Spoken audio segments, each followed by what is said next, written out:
What's poppin' with this InkMonstarr, the Billy Boy? I want to give a special shout out to Hip Hop DE. You already know I'm out here in Germany for the first time. Let's get it.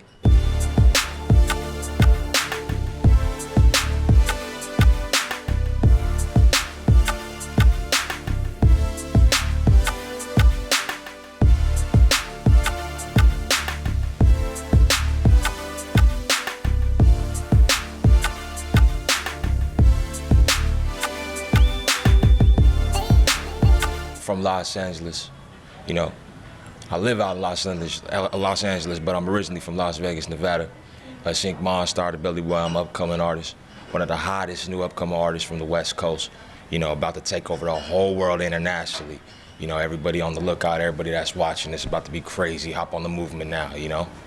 Let's get it.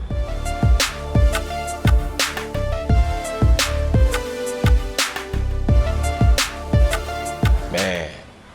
The European showcase, man. To be honest, when I first started doing music and was just a younger kid, I would have never thought, you know, to be in this situation right now. So right now I'm just mad grateful. I'm ready to showcase my talents. I'm ready to showcase what I do. It's an amazing thing to be here and have the opportunity, you know, to spread the movement and to spread the clothes worldwide and to be in the presence. And be here today to not only see him, but in the U.S. and see the clothes and see the movement and the reactions of the people in the U.S., but to see it in Europe and another country, a whole nother country and a whole nother atmosphere is crazy to me. It's mad dope, and I'm inspired to the fullest, and it's just sick. It's awesome.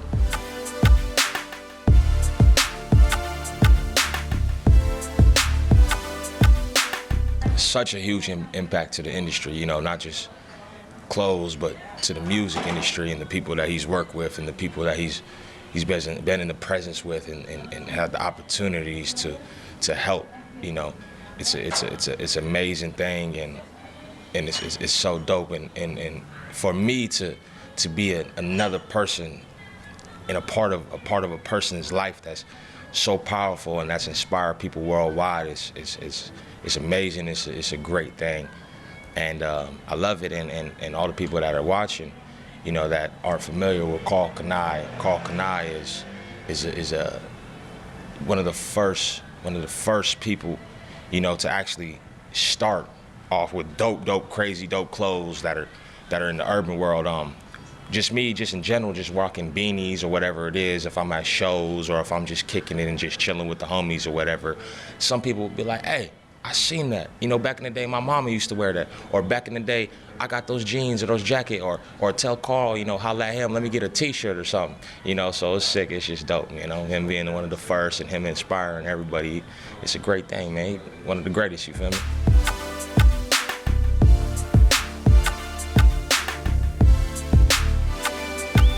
Oh, man, you know, excuse the cuss words on Instagram, but I was excited, you feel me? The whole world is huge, man. As an artist and upcoming and, you know, getting my name out there and grinding, I just love it, and it's awakening to me. You know, I'm inspired, and just being in the mix with other people and seeing other people and that the world is so huge, and it's just amazing and beautiful because there's so much love out here. It's good vibes. The first day we got out here was great, you know. Getting my passport stamp was dope. My first stamp, I told the dude straight up, man, I said, that's the first stamp, but that's the first of many, you know.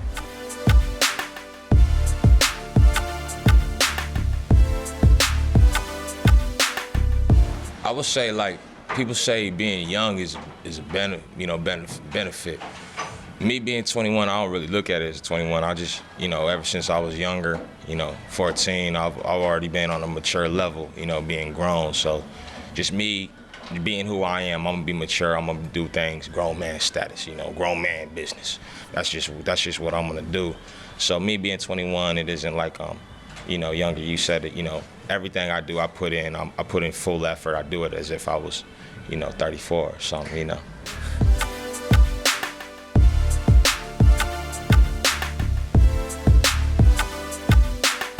I was with the independent label a couple years back, and they were actually connected with him.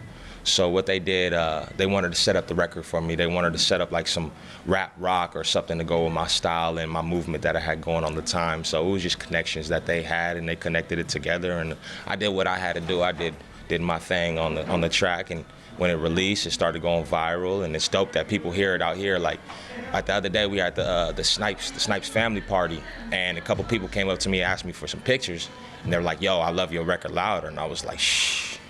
Out here in Germany, man, I'm up in LA. I'm up in the States, you know, grinding, and people are familiar with me out there. But to come out here in Germany and for people to actually approach you and say something like that, man, it's so meaningful to me, and it makes me want to work even harder and go even harder. Real talk.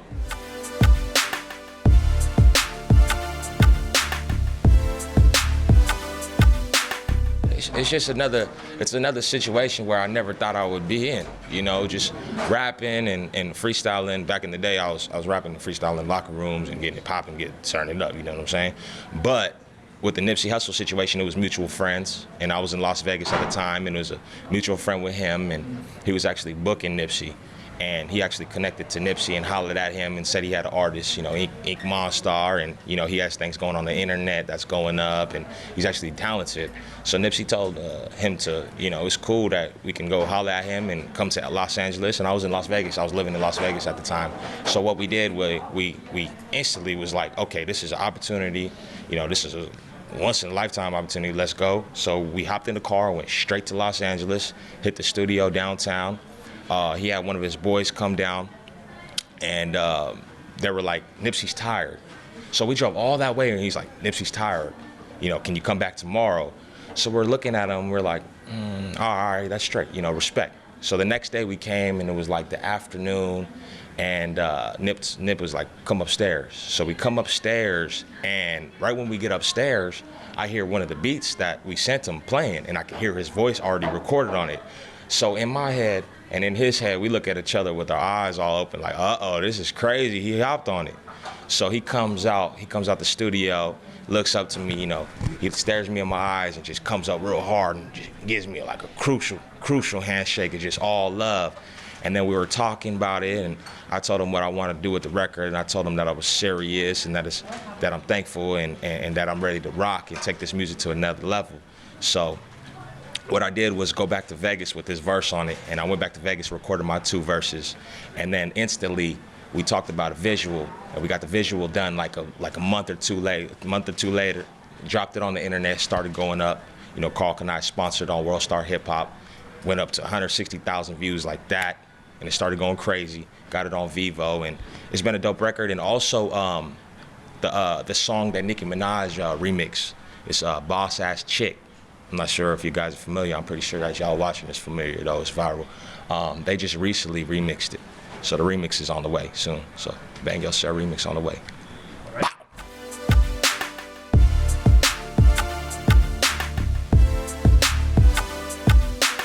It's definitely, as an artist and as the business aspect, it's definitely something that's in your mind, you know, that you want to do, and different marketing aspects and ways to get your music. I have like tons and tons of ideas, you know, to get my music out there and which ways to work. So just seeing it happen and seeing it in reality from him, you know, him doing it, like the first artist to do it and really make it happen. It's a great thing because it's real. It can really happen. You know, people are capable of really doing that, and people actually care. You know, as fans and as supporters, people really care and will spend that money just because it's love, and they respect you for the music and they respect you for you. So it's dope, and it's things in my head, and Nip's dope to open up opportunities for other artists as well, you know, open up opportunities for me to do such thing. And that's why I'm building up fans. That's why I interact with my people. That's why I follow back fans and supporters, because it's all love at the end of the day. You know, we're all human, so it's respect, and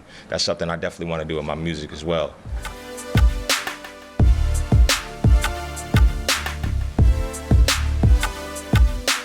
It's a blessing, you know. I get it. I'm out there. I'm in the mix with all these big artists, and I see them in person. I see them at events. I see them at parties. I interact with them. I shake up with them. I have mutual friends with other artists and stuff. So it's it's a great opportunity because what it is it's motivation. It makes you motivated to get to their level, makes you motivated to surpass their level. So it's dope, and that's the reason why I actually moved from Las Vegas to Los Angeles, to open up more and entire new opportunities for me and my music and my movement and just me as a person to expand my life to another level. So it's great, it's a blessing.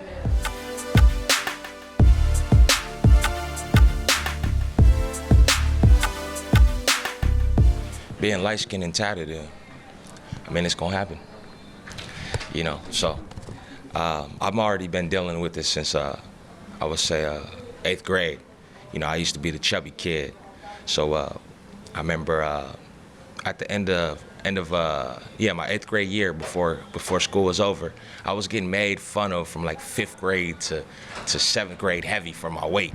So what I did was I told each and every student in the school, I don't care if they knew me, if they didn't know me, I told them, next year I'm gonna come back to school skinny. And what I did is I worked out every single day, went on a super diet, and I actually went to school the next school year skinny. And that's just my power, that's just my genetics, that's just the strength in my mind. So doing so, it actually turned me into, you look like Chris Brown. You look like Chris Brown, you look like Tyga, you look like this, just because I was now slimmer and I have like, you know, some type of look like them or whatever. But doing so, I think it's a benefit, you know. It's just basically people saying, you look like something or you look like someone. That's good to me, because that means I have potential to be a somebody. You know, so I work it, and I just thank people. I don't have no problem with it. It's cool, but I'm always gonna hear it. I'm pretty sure I'm gonna hear it for life. So it's all good. You know, the only thing that I gotta do is bump my levels up and get past that. So then they say they look like Ink. You know what I'm saying? Bang bang.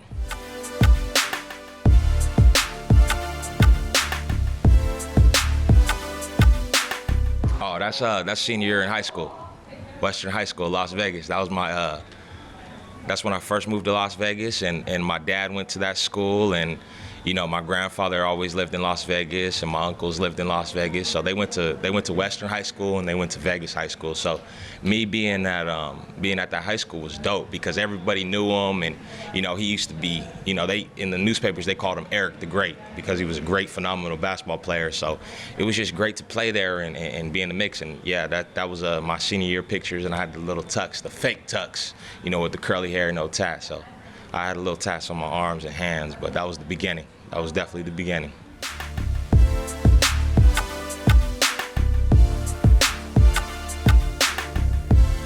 Yeah, most definitely. 16.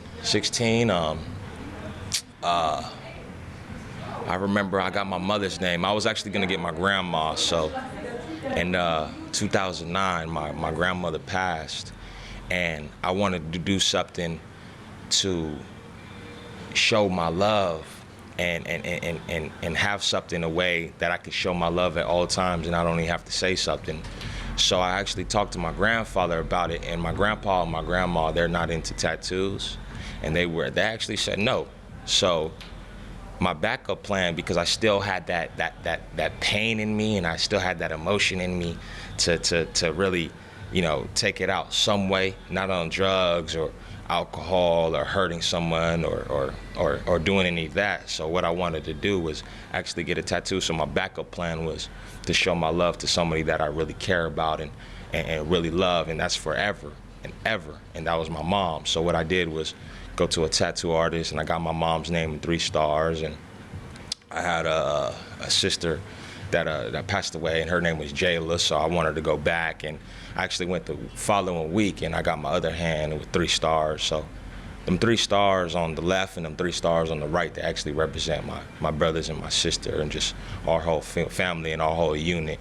So it was dope, and then from there it was just goals, and I had a goal of what I wanted to do with my body. I have a goal with what I put on my skin, and everything's been religious, and everything's been family, and everything's been things that I've been through my life, and like my project on my skin, I think it's amazing and dope, and it's another sick thing when people come up to me and and talk to me about tattoos, like fans and stuff that seen them and know the meanings of them, and they say, yo, you inspire me with the meaning of a certain tattoo. It's a great thing, man. And you know, I'm not addicted, I'm committed. You feel me?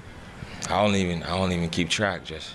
It's just something I do, and I feel like it's just natural. You know, I used to say 604 because I remember one interview I did was in LA, and we actually counted. We actually took the time, and it was like 45 minutes. You know what I'm saying? We were just counting for fun, but I haven't kept track since then. You know, when I get time, maybe I can count up or something. But I'm going for a whole body piece, whole body shield. You know, full body suit.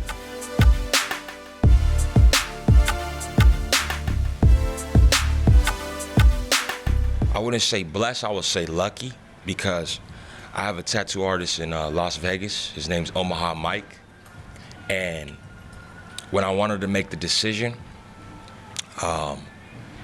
we actually put the stencils on my face.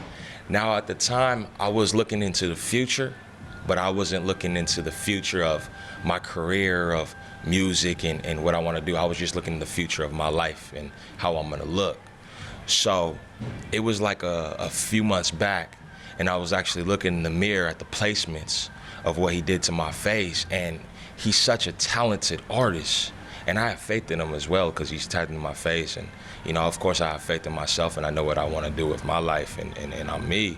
But his placements were so amazing and just on point that in years and years it's still gonna look good, you know. Like as if I was just looking in the mirror. If he would have placed the cross just a little bit different, a little bit off, it would have just wrecked me. So, you know, I'm just lucky to have a dope artist, and it's just ill, man.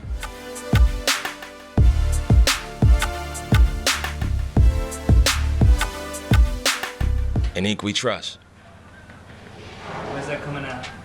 Man, I just been going hard, man, just working on it, man, working on singles, getting on the radio a lot more. B95, shout out B95, shout out Young California, shout out Power 106. You know, they rock with the movement, they playing the music. We just been working on singles and working on getting our ranks up and getting on the radio and working on the project in Ink we trust.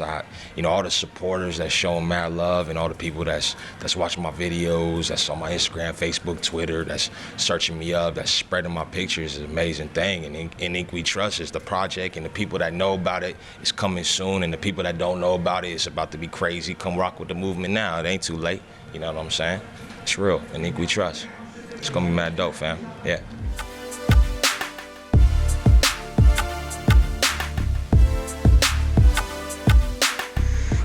I can't put in details, but I'll say this: a whole nother level.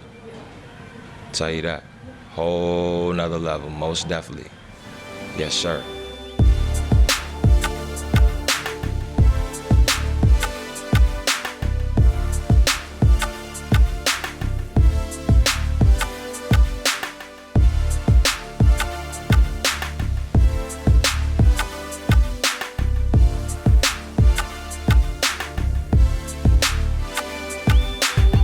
Wanna hear me rap? I'm just here to make a zap like an actor, man. Boy, be sure you will.